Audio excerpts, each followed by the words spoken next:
Hello everyone, I'm Tim Binning, wheelchair track coach for Arizona Disabled Sports. I'm here today with my good friend and two-time Paralympic sprinter Erik Hightower. We've got some coaching tips for you. So, before you get set to race and practice, some good things to note. Tire pressure on these tires. Make sure that they're pumped up. Otherwise, it's like pushing with marshmallows on your wheels.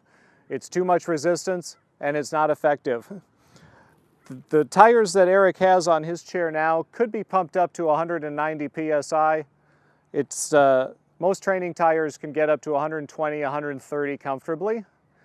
When you're checking tire pressure, don't squeeze the tire. Get a tire pump that has a gauge on it. You need a gauge to tell you that your air is sufficient so that you have an effective race.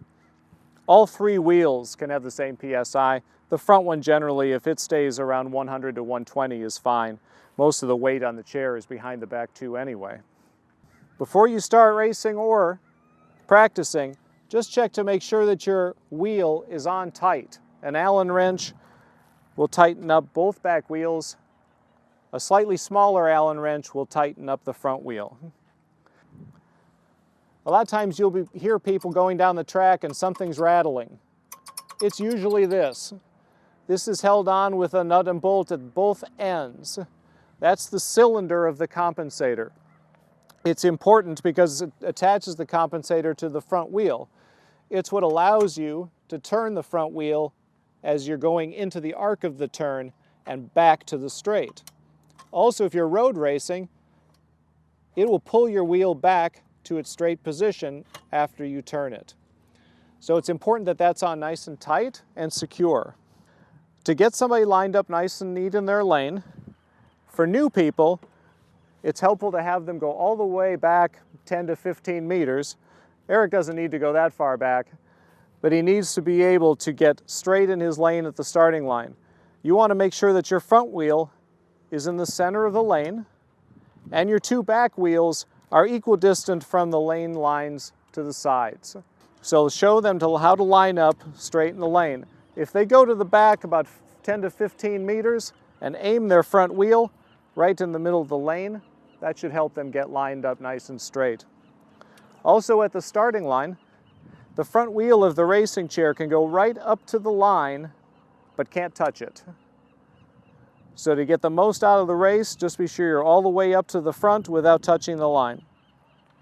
The clock will stop when that hub passes the finish line. At the finish line, if you have several wheelchair racers in this heat, and they may not be very experienced, it's good to tell everyone in the heat that when you cross the finish line, you hit your compensator and finish taking the turn, sweeping around. A skill to learn of how to handle those adjustments. This is called hipping.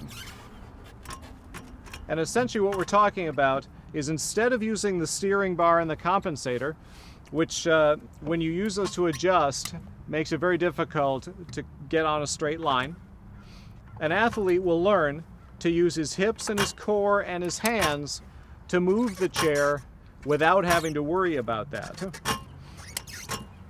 When he moves his chair to that side, he's putting pressure on his right wheel while holding his left wheel steady and turning his hips to the side. You can do this while you're racing. It'll allow you to maintain a straight line or reacquire a straight line without having to adjust your steering. And the last tip that I have is don't be intimidated because you have an athlete in a wheelchair. You train them the same way.